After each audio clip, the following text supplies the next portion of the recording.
Well, not the best weekend for the Rays. They did steal one from the Yankees in the Bronx. And they did give maybe another game.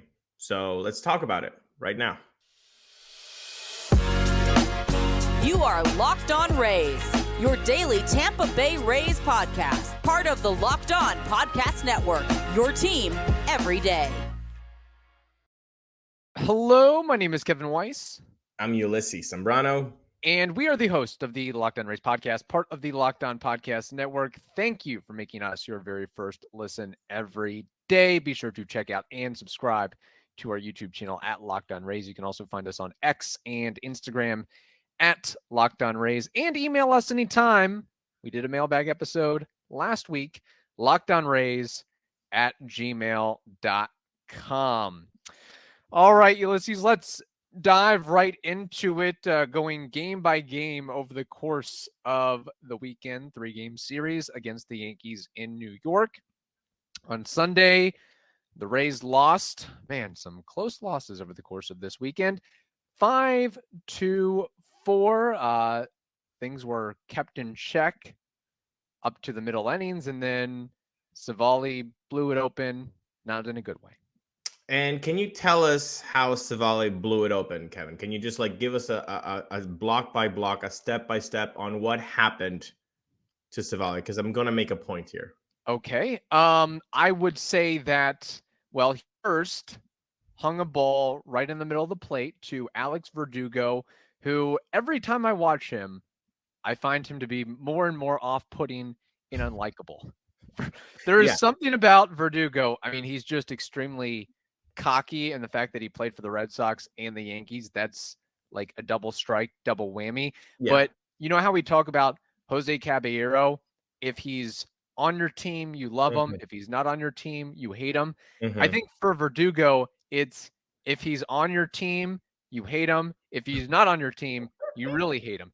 That's the sense that I get for Alex Verdugo. But he is a solid player through and through. It's just, I just cannot stand him. It's sort of what baseball needs. You need a villain type. Yeah. I mean, it's what makes the sport fun.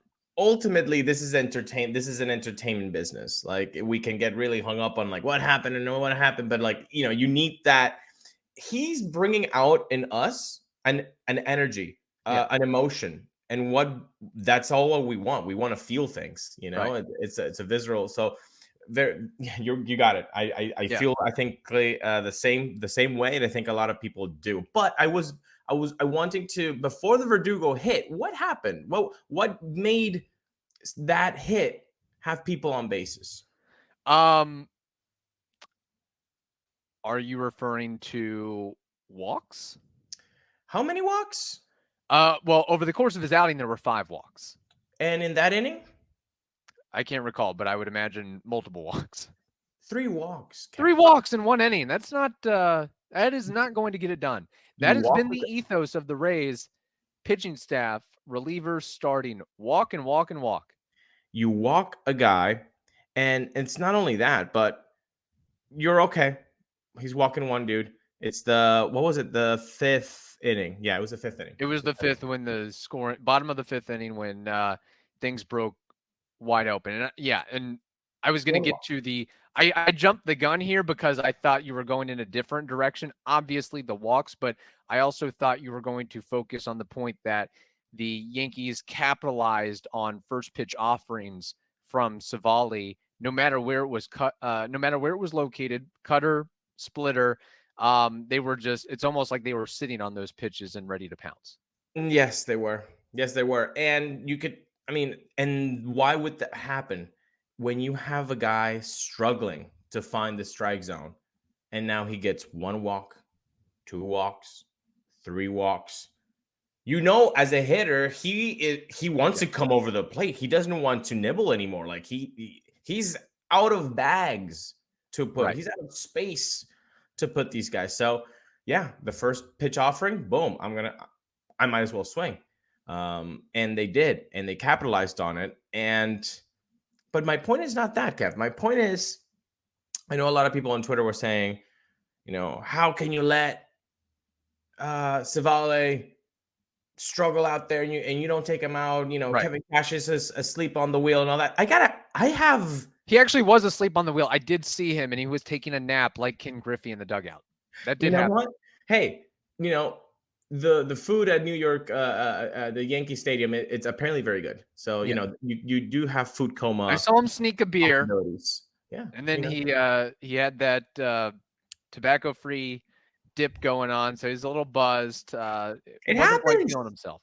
It happens. Look, my point is, I think actions speak louder than words, and especially in sports, because coaches and managers can say all the pretty things, but after the press conference and the pregame, oh well, we really trust this guy. We really like this stuff. I mean, Kevin Cash can say all that stuff, and hey, look, it's what is he gonna say? Talk crap about his players? Like no, Yeah. but his actions on Sunday spoke so loudly.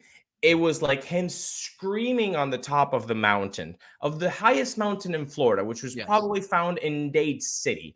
He was saying to all of Rays Nation, I do not trust my bullpen. Mm-hmm. I have no trust whatsoever in all of those 7 guys.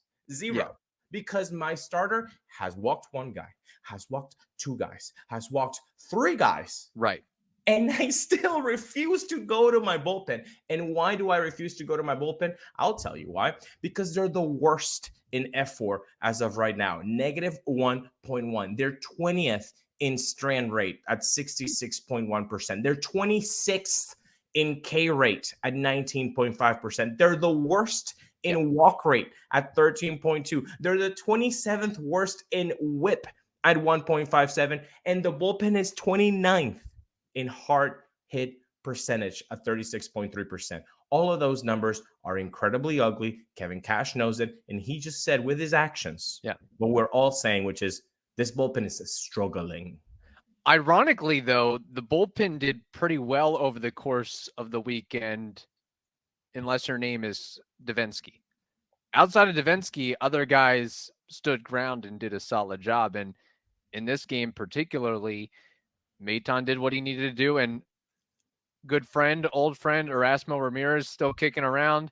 He got the final 3 innings of the ball game. But yes, the Rays lost, but at least they did show some passion and drive in the sense of not giving up, playing to the final out. At least this is, I guess, a silver lining from all this is even when you're down close to a handful of runs, 8th inning, 9th inning, you're still not going to give up. Rosario, he's going to get a hit in every game. I'm calling it now. He's going to break Joe DiMaggio's record. How crazy would that be if he did that? Or at least break thou who shall not be names on base streak. Let's start with that and go from there.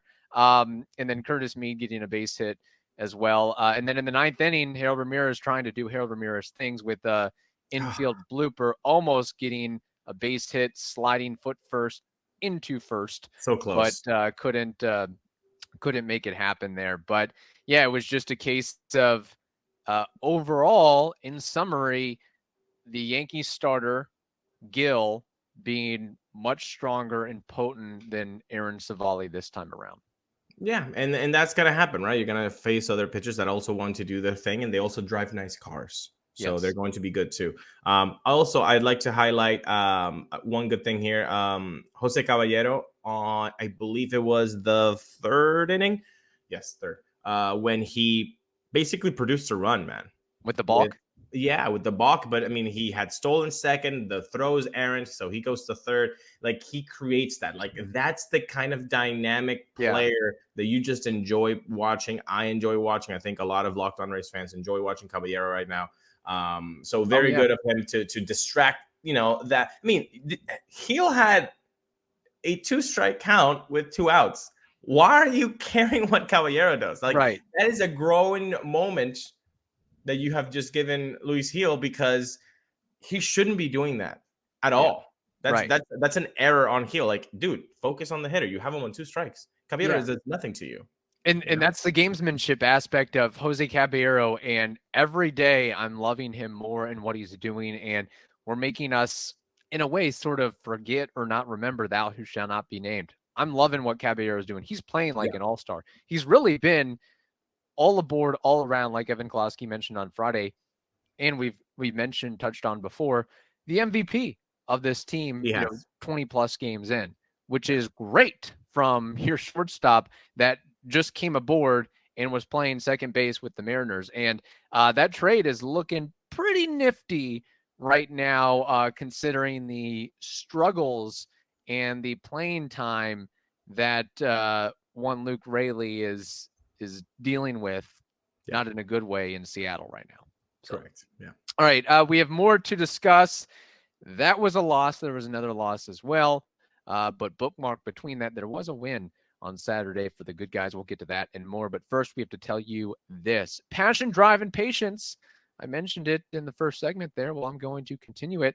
It is the formula for winning championships. It's also what keeps your ride or die alive. eBay Motors has everything you need to maintain your vehicle and level it up to peak performance. Superchargers, roof racks, exhaust kits, LED headlights, and so much more. Whether you're into speed, power, style, eBay Motors has you covered. Hear that, Stu? Your Lamborghini, you can get the parts for eBay Motors.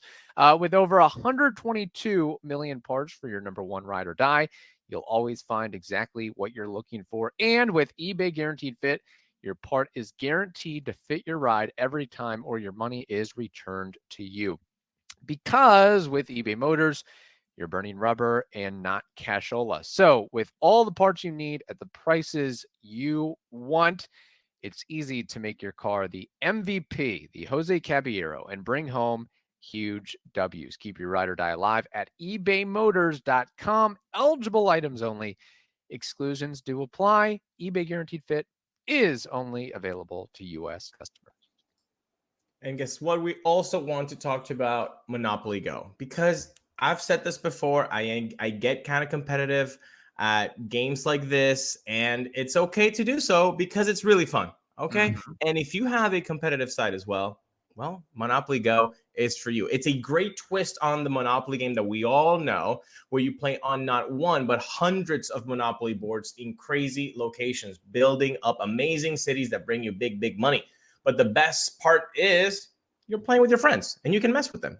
You can charge them rent on iconic properties, just like classic Monopoly. You can also heist their vaults of riches for yourself. And the leaderboards, they can show you who the biggest Monopoly tycoon is. But it's not just my competitive side that loves it. You can team up with your friends and people around the world in timed tournaments to earn huge rewards. So today, get this game and join in with your friends. Download Monopoly Go, now free on the App Store or a Google Play. All right, let's get to Saturday's game. An extra inning affair. The Rays get the W by a score of 2-0 in a good old-fashioned pitcher's duel between Zach Eflin, who looked more like his ace self, going up against Nestor Cortez. He did look like an ace. 6 scoreless, didn't even touch 80 pitches. No walks, thankfully. Thank God, no walks. And there was actually only one walk between him and the bullpen combined. So that's a growing moment. That was a great game. That was a great pitching game. I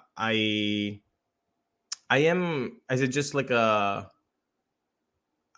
would like to know if Kevin Cash talked about why he was pulled before even reaching 80 pitches. Is it the whole like keeping them fresh thing? I don't know if he said something in post game. Maybe because again, if you don't trust the bullpen and you got Zach Eflin right in there, give him another 10, 12, 15 pitches, see what he can do. I mean, he was getting the called strikes, he was getting the swinging strikes.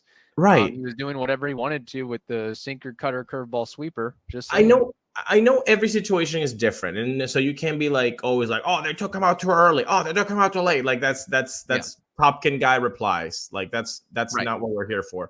But I am like, if you are letting Littell go 107 pitches and he's not, and he can't make it out of the 6, why not start Eflin in the 7th when you have less than 80 pitches? Like I would just like to know the thought. We really need to get in. If they still did Zoom post-game interviews during COVID times, we'd have to get an invite to those. They would hate us, actually, or they would hate you. They'd be asking those questions. they would dislike us very much because we would just be asking questions like on game situations and theory and strategy. Like, why are you doing this? Like, can you walk us through it? And I it's don't like Trisha Whitaker, she's just trying to get her sound bite. Tompkins trying to write his story before midnight. We got to get this show on the road. We got to get the show. And we're like, no, can we please dissect this move, please? Yeah. And he's like, nah, I don't. It's like Ulises, you're not allowed to ask questions unless it's an off day. That's where you can get into the nitty gritty. Unless you're building a story on like a personality, like, oh, tell me about how Caballero has I'm trying to do a fluff piece here. Work with me. No. Yeah. So yeah, it would be nice to know the thought process behind that. Is it just keeping him fresh? Is it hey, you had a great outing, 6 scoreless, let's get you out there so you can feel good about it, and the next time up you can have that memory maybe. But no, he was fantastic. And once again, Jose Caballero comes through again with the bat, man. Was Caballero not only with the bat ripping a double in the 10th inning with 2 strikes to score. Palacios just a clutch moment. Again, I think he's the guy that really rises to the occasion. But also in the 8th inning, you have, I would presume it was a scoreless ball game then. I mean, a tight affair. And he gets that great diving stop up the middle, glove side, where every runner matters in that situation. So his ability to just dive, pop up, make an accurate throw is really, really phenomenal. I think BA has stressed on it, and he's completely right. The pop time. Yeah. Either glove side or arm side from Caballero, like when the fact he gets on the ground and he's able to pop so quickly up to his feet again and give accurate throw. I mean, it is impressive stuff. Again, this is a guy who had played more second base last year in the majors than shortstop, and he was basically given this whole shortstop amidst the whole Wander Franco situation. Like it's a lot to get. Like the fact that he has almost an 800 OPS and hitting 286, like in playing this type of defense, like I really hope that most Rays fans are aware of how tough Caballero had it. Yeah. And how incredible it is that he's succeeding at this level. And again, he's still very young as far as games played in the majors go. And for him to be as successful as a rookie last year with the Mariners, I think he's having that sophomore ascension where he's starting to figure it out and get it in a new environment, which it makes it that much tougher. I'm telling you, look, Caballero, he's not like Wander. He's going to be an MVP one day. He's going to be a Hall of Famer. He's going to make 8 to 10 All-Star appearances. That's probably not what Caballero is going to be. It is not what Caballero is going to be, but he's going to be in the majors for a long time. He, to me, is going to be like, I don't know, brought a name, Elvis Andrus, where he's like in the league. Some organization will find a use for him even when he's in his late 30s. I love it that you went with the Venezuelan bump there with Elvis Andrus. Yeah. I was going to give you another Venezuelan bump. I think he's kind of screaming at me Marco Scutaro. Okay. Maybe even a better version of Scutaro as a I'm going to be in the league for 15 years. I'm going to be useful for 15 years. You're never going to have to worry about me. And a bad season for me is going to be a 2-war season. Exactly. Pretty good. Yeah. And I don't even think the numbers really totally encapsulate what he does and how he plays and how he can help the team win in multiple aspects. And just being there as part of the team, he's just a winning player at the end of the day. Also, don't want to take away what Ben Rortvedt did. He's still doing impressive things, getting a hit off a lefty, cutter away, 2-strike protection. So that was a solid job for him. Elsewhere, it wasn't Pete Fairbanks. It was Garrett Clevenger getting the save, his, I think, first career save as well. The bullpen not totally crapping the bed.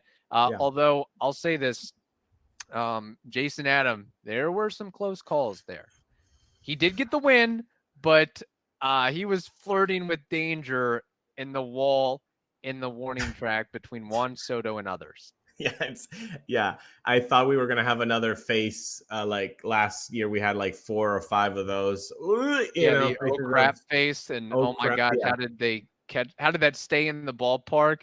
And which, or by the how did way, that defender bail me out? Yes. that first phase happened in Mother's Day at the Bronx with Aaron Judge, and Siri made a great catch to end that game last year. And I was like, oh, thankfully it didn't actually switch the story here this year. But no, he made it interesting, but they got the job done, and that's all you want, the job done, and they did it. But good on Garrett Clevenger. You know, I know he's a guy that has started off not the right way that we all thought he would, but if he can pick it up, again, I still have hope that he can kind of be that Jake McGee 2.0 that we really would like to have, a strong lefty with good stuff that can find the plate and that can actually close out games. That would be huge for this bullpen. Right. Well, he's certainly making a name to keep himself on the roster versus Chris Davinsky.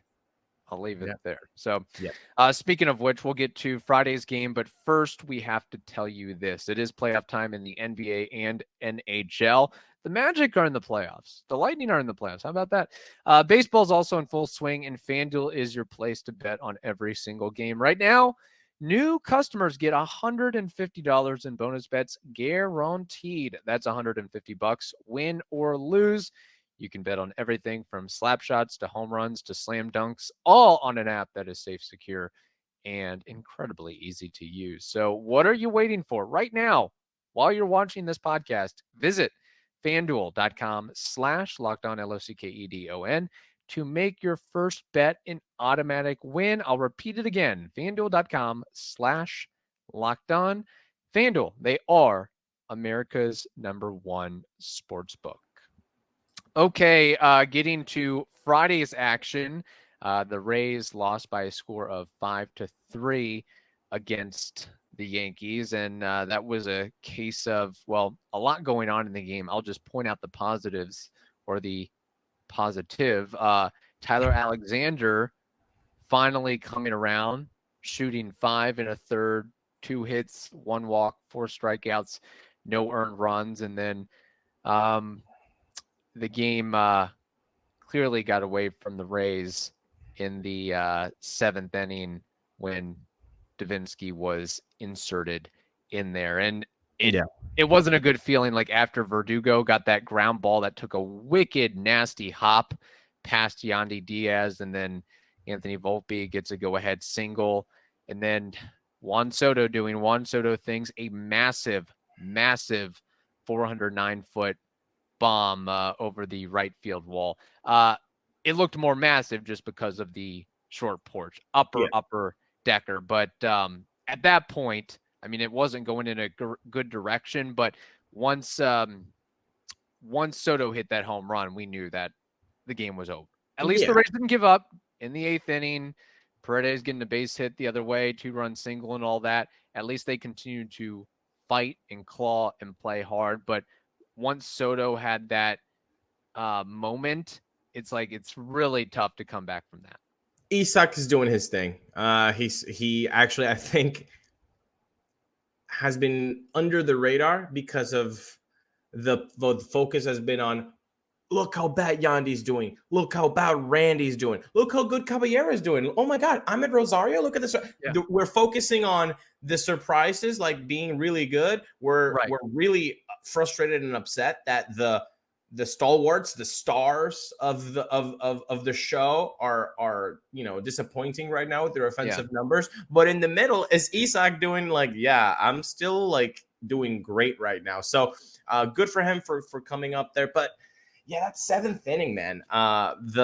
It started with the Curtis misplay, right? Yeah, something that he should have. I'm glad you mentioned that, and I think that's just a learning moment of getting more action and playing the position. He's always been a little bit unorthodox playing the field, although we've seen some really, really good plays from him this season, particularly at second base, and I think he started to play a little third as well. But that's something where, and I was actually watching the Yankees broadcast because I was, let's just say I found a way to watch the game, and it was the Yankees broadcast I had to watch.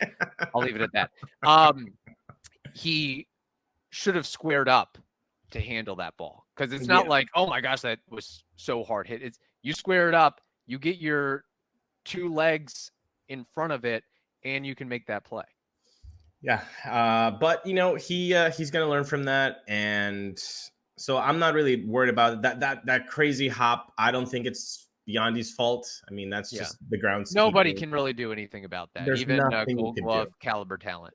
There's nothing you could do. So yeah, the Mead misplay plus the Yandy, yeah, it gave you that whole shtick. But Chris Davinsky, like as any other pitchers, yeah, you shouldn't give more outs than they already have. Right. More than 3, like 5 outs is not optimal.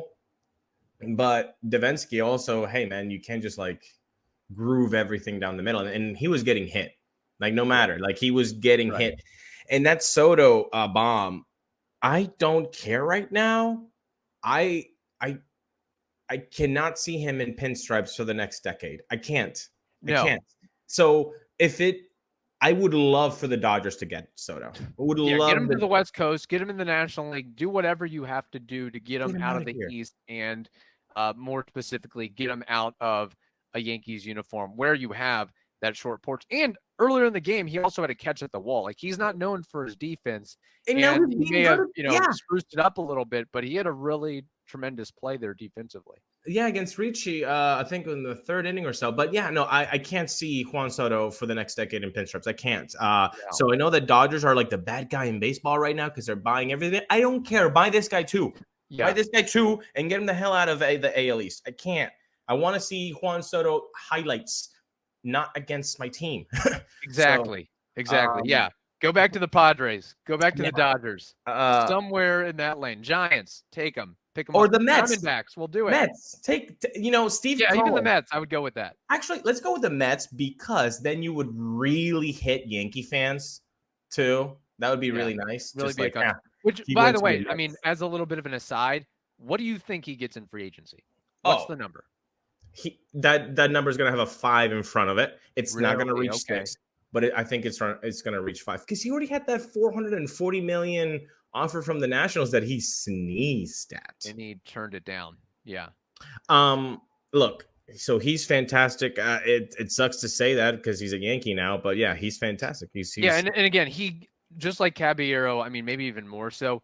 He really throws pitchers with a loop with like a ball that is not even that close to him. He gives them a stare down or a pitch away. He does his little gyration, and I can see how that's very, very frustrating and annoying. Yeah, and you want to get a ball past Soto, but he is so good that he'll capitalize on anything and everything. And maybe if you're like a Zach Greinke or Justin Verlander, you can take that and be like, this clown. Yeah, but not Chris Davinsky. Chris Davinsky probably gets eaten up by that. He gets eaten up.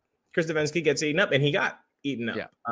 I don't understand right now the thought process of having Davinsky. I know the changeup, people. The changeup. It ain't working. No. And give me all the peripherals that you want. Ultimately, it's the results.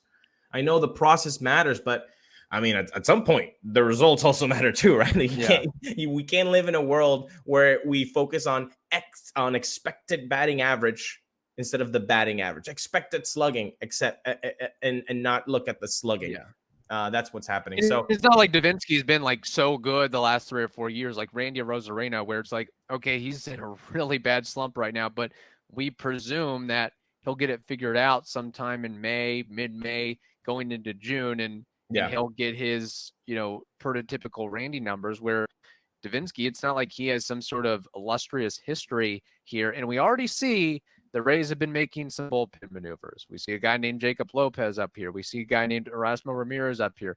There's other guys that are fighting in Klein for an opportunity. So this is probably getting to the point where the Rays are going to do a shimmy and a maneuver to say, okay, we gave the Davinsky guy an old try. And I mean, he has options, doesn't he? So you could send him down and get him work, work with Rick Knapp a little bit, figure things out. Oh, no, he was a free agent, though, right? Oh, that's right. Okay. Yeah, I know. Well, regardless, I mean, it's not the first time that the Rays have given up on a free agent reliever. Also, $1.2 million. It's a wash with what you gave Amed Rosario in the production that he's giving at $1.5 million. Exactly. So you can take the loss. But one last thing, because I don't want to run too long. Jose Siri cannot be caught going to third on a line drive ever. Yeah. And especially ever when you're about to lose the game in the 9th inning. Like, what, Kevin? What are you taught as a baseball player when you're a kid on line drives and you're on base? Well, one thing is don't make the first or last out at third, and then line drive, hold up for a second, see if it gets through the infield or past the defender, then make your move. If it's on the ground, you're running automatically. If it's in the air, line drive technically in the air, you hold for a moment. You hold and probably like lean towards back to your base that you just were from.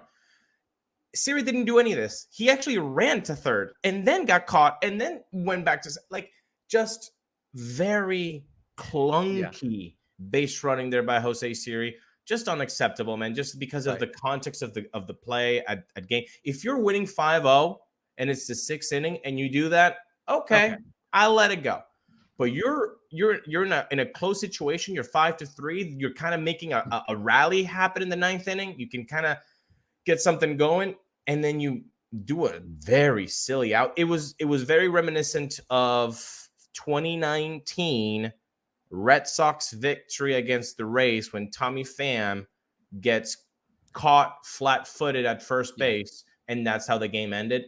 This was very reminiscent of that. Just clunky base running that should not happen in the major leagues.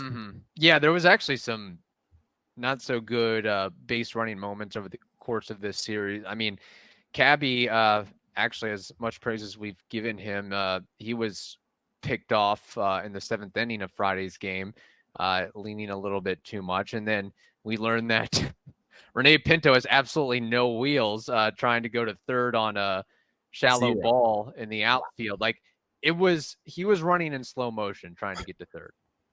But that's catchers for you. But you also have to understand where you're at and who has an arm, and you have to evaluate all of that. So hopefully it picks up and gets a little bit better. And the unfortunate thing too about Friday's game was the Rays had 14 hits compared to the Yankees 5 hits. Like, in what universe do you have 14 hits? The other team has 5 hits. I guess a 3-run home run makes the difference there. That you can't. I'll tell you why. Make a difference. In a universe where only one of your players gets extra base hits. Palacios got a double, Palacios got a home run, and then everybody else just dinks and doiners for singles. Yeah. That's why. And you can't get the runners in scoring position going. Yep. All right. There it is. Well, hopefully the Rays pick it up in their next series. There's a lot of baseball left, so the season's not over. Don't panic. Don't freak out. In fact, Klosky said on Friday's episode with myself that you can steal one, take one in the Bronx, not the end of the world.